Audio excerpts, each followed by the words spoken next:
If you're wondering whether or not the new Lovevery reading skill set part 1 is worth it compared to self-curating or is right for your family based off of where your child is already at, we are going to be looking at both of those things in this video. I'll share our qualitative experience with each of the items with a 3 and 5-year-old, as well as a look at self-curating it with some Amazon alternatives or Etsy dupes, and a financial comparison of both of those at the end. And I will also talk about how we put this together as far as lesson plans with a 3-year-old and a 5-year-old. If you guys are new here, my name is Rachel from The Confused Mom. Welcome to my channel. I share baby and toddler product reviews, activities, as well as Montessori at home tips. This video is the second part of a little series I'm doing on the Lovevery reading skill sets. So in part 1, I did a rapid fire look at those, and I've also reviewed all of Lovevery's play kits to date, so I will leave a link to that playlist too in the description box below, as well as links to shop Lovevery or any of the dupes I'm going to talk about in this video, and chapters for you to jump ahead to the most relevant part for you. So first, what is inside Lovevery's reading skill set? This section is broken down into 3 parts. This box is specifically designed to work skills for preschoolers to kindergartners, and is the one that we have used the most so far with our 3 and 5-year-old. In the isolating sound section, the first game is a compound words matching game. Basically, each card has a picture of something that pairs with another card to make a new word. This teaches morphological and phonological awareness and was actually really critical for my 5-year-old in being able to advance in her reading, which had kind of hit some sticky points. My 3-year-old also loves this game. He does have a little bit of a hard time sliding the cards together, but that's what also makes this a great fine motor skill for 3-year-olds. In terms of dupes, there's nothing exactly like Lovevery that slides cards together for that extra fine motor practice, which I really do love, especially with my younger child. But there are a few things to consider. Number 1 is from Junior Learning, which is compound word dominoes, and I do like that these are less work for parents compared to the next option, which is DIYing it or going on Etsy, where you guys can find a ton of options to do this. Of course, you're gonna have to make it, buy it, print it, cut it, and set it up for yourself. Next, we have the Syllable race game. Lovevery teaches parents how to introduce the concept of syllables and then teach it to their kids when playing the game. This is such a genius way of teaching syllables and truly gamifies it, making it fun for everyone. Both my 3 and 5-year-old really love this.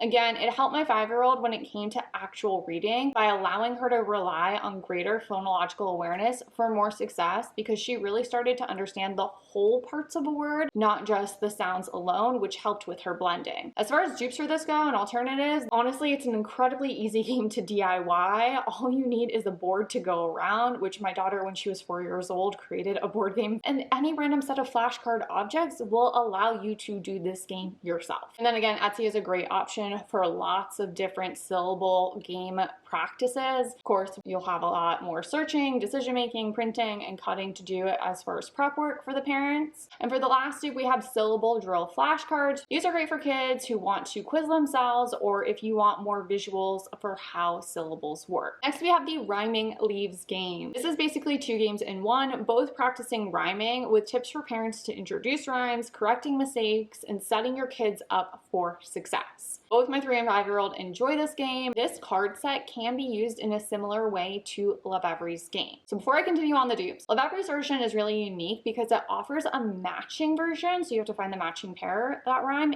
and an open-ended version where kids can create their own rhymes. And that open-ended feature, which focuses more on understanding the concept of rhyme and less on whether or not the rhyme is an actual word, gives kids the chance to really understand the concept. So a lot of the other rhyming options out there are more close-ended or fixed with a specific right or wrong answer. I like the rhyming card set as an alternative the most because it offers 6 ways to use the cards in various games, and you can even create your own where you use Lovevery's rules of creating a rhyme for the card drawn in order to play it, instead of just relying on the matching pairs that come in that card deck. And that card set also has the option for matching the actual written words, not just the pictures, as your child is progressing in their reading skills. The next item that comes in this is Follow the Sound Maze, which is all about breaking words into simple letter sounds where they're isolating either the beginning or ending sound of a word and following that sound through the maze from start to finish. This is one of those brilliant games from Lovevery, as it allows for kids to self-correct and check their work when playing alone. And both my 3-year-old and 5-year-old love this game. My 5-year-old found the first sounds to be very easy and doesn't play those cards as much, but the last sounds really challenged her and deepened her understanding of language. And that understanding is what allowed her blending to progress further, because she was isolating sounds of a word, not just letter sounds. In terms of alternatives, again, nothing exactly like Lovevery's. However, there are a few similar items. The first one being sequences, which is similar to Lovevery's in that you are moving through a maze of sorts by pulling cards and finding a picture on the board that starts with the same letter sound and placing a token on it. First child to get 5 in a row wins. Obviously, that doesn't offer nearly as much variety or different objects or teaching the ending letter sounds, which was critical with my 5-year-old. Next is Splat, which is a card game requiring 2 players, but you can play it at 3 different levels. Now, with that said, Lovevery is really designed for kids to be able to do this on their own, whereas Splat does require a reader to read the instructions. Last is the Phonics board game, which has 4 board games, again, working beginning, middle sounds, digraph middle sounds, and ending sounds. This is definitely more challenging than Lovevery's, as it focuses on showing letters and not pictures, and requires a level of letter sound awareness that Lovevery's version does not ask of the children, which again is why I like Lovevery so much. My personal experience with the isolating sound games, like I said throughout this, being incredibly blown away by the intentionality of their design. I've gotten the question a few times, can I introduce this to my 3-year-old or my 2-year-old? Are they too young? I would say it really just depends on the child. Lovevery did an excellent job at keeping these games simple and short, which is the key to playing board games with a 3-year-old. I talk about in my board games video. If you have a 3-year-old and are wanting to get into phonics lessons, I'd 1000% start with Lovevery. Each game focuses on a singular concept, which I love. As kids progress and hit sticky points in their blending, we can pull from some of the skills taught in this section to give a little confidence boost and help them figure things out. The phonological awareness in these games really helped my 5-year-old's blending progress in a way that I was really scratching my head on how to help her. In part 2, we have learning letter sounds, and we kick that off with ABCs with Mr. Z, which is a seek and find book teaching the most common letter sounds, isolating that sound, and finding things throughout the book that match that sound. We have actually played to this game in real life, so it's something that you can also take off of the page and into your home, and is a great way to expand your child's vocabulary. Of course, there's no dupes, exactly like Lovevery's, which follows Montessori principles, but we do have this Alphabet I Spy book, which teaches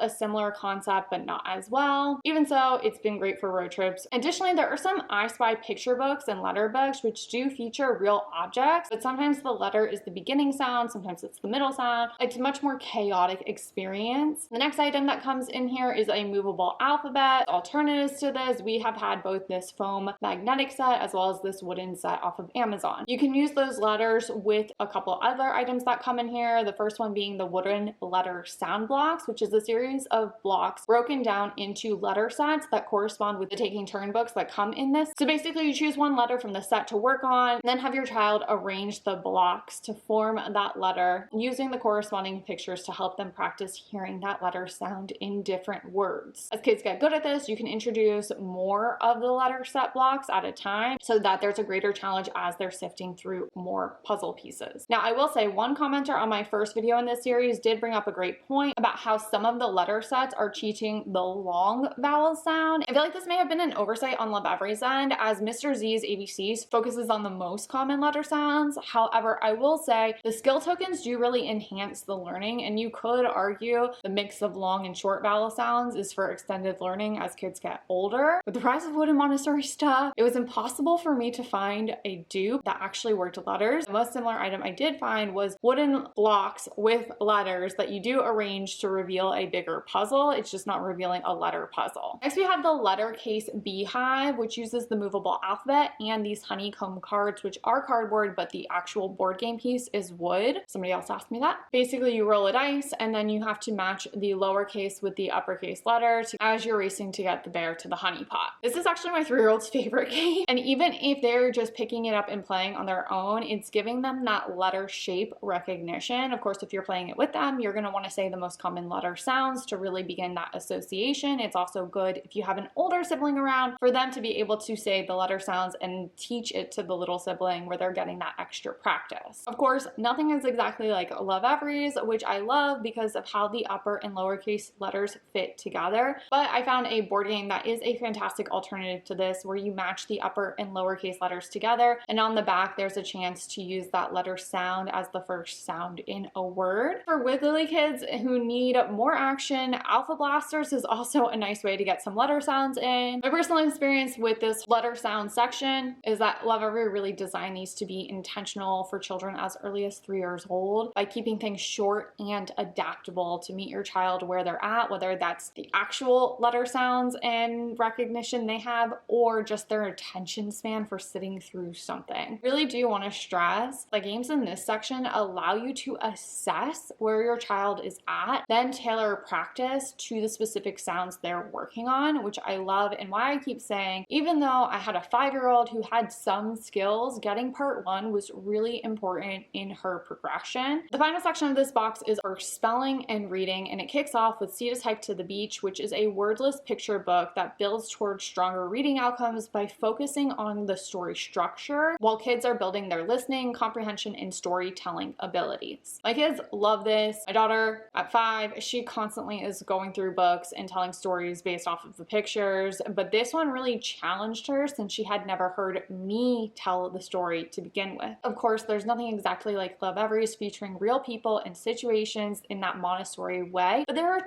tons of wordless picture books out there, many of which are Caldecott Award winners and true works of art. So while you might be losing some of that realism, I definitely think having wordless picture books in your at-home library are great. Next is the spell check and slider, which is a set of tiles and a board you pair with the movable letter tiles to focus on isolating sounds and then blending words together for their first spelling experience. And this is truly an incredible item. It's probably the item that I geeked out the most over with Lovevery because it gamifies the early stages of reading like I'd never seen before. And it's my 5-year-old's favorite item, I think largely because it allows her to just sit down and practice on her own, which was another key point in her reading really progressing, which was her just kind of sitting down with the book and getting there on her own was something that has been really valuable to her. She has even said to me in practice is like, I want to do this on my own, and just taken the book and then come to me when she figured out. That level of independence this item gives is just incredible in my opinion. My only complaint with this item is that I wish there were more tiles. Of course, in terms of dupes, there's nothing exactly like Lovevery's, but I did find a few self-check options. Number 1 was the matching letter game, which is similar to Lovevery in that it check their own work. But I also found one other alternative that I did actually add to cart, which is called the Sort That Sound game, which works 44 different sounds. Essentially, you give your child a sound to work on, then place the picture only side up tiles out, and then you have them sort the matches into the proper tray. And there's also a final answer key to make sure that they found all of the matches for that sound they were working on, which does lead to my complaint about Lovevery. Their compound word cards, their maze, and their syllable cards are not super well rounded for every single sound, meaning I went to go pull I the other day and I think I had not a single card in the syllable race game that started with the letter I or in the compound race game. So that was kind of disappointing, but it was fine because I cared more about her hearing that sound at any point in a word. So we used lizard, we used, I can't remember what else we used. And so that's sort of what prompted me to get that game I was mentioning, because I wanted to have that ability to pick up specific trays for deeper drills on a specific letter sound, which was the limitation I found with Lovevery in some of our homeschool lessons, which I'll talk about later on. And lastly, we get the first series of books, the turn-taking books, which includes 5 books where the grown-up reads one part and our new budding reader gets to read a different part. These are really great for building up confidence and interest as kids are developing their skills. And while the books are not officially ordered, there is an order on the back, and I would strongly urge you to go in order shown on the back because they do get into more challenging sound. And in terms of dupes for those, of course, there's going to be no early reader books that are Montessori styled like Lovevery's. However, I will say Bob Books is definitely going to be the most popular. You can find them at any local library, but I will warn you, they are incredibly boring, especially compared to Lovevery's. Now, if you want something a little bit more comparable to Lovevery's, I personally have the Usborne, my very first reading library, and we love them. The first set of books does start off just like Lovevery's with turn taking. There's instructions for parents about which letters your child should know going into the book so that you also know what to formulate a lesson around. And then there's also little activities at the end for deepening comprehension. And Lovevery's books at the end have comprehension questions and is by far my favorite early reader book series I've found. If you add up all of the Amazon alternatives and Etsy dupes I mentioned, you're looking at recreating this for around $120. Now, if you get the most expensive dupes for each item I mentioned, you're looking at spending $52, and so that is going to be significantly more than buying from Lovevery at the sacrifice of some quality and being able to introduce this to true non-readers. So as you can see, this is extremely competitively priced, especially when you factor in the quality and ease and support the program gives parents as a whole. I'd love to hear in the comments below any other questions you have, what your thoughts are. If you guys have been testing it out with your kids, share info for other parents that might be trying to decide if this is right for them. Don't forget to hit that subscribe and notification bell to catch future reviews. In the meantime, be sure to go back and check out my past Lovevery Play Kit reviews. As always, my name's Rachel. Have a good one.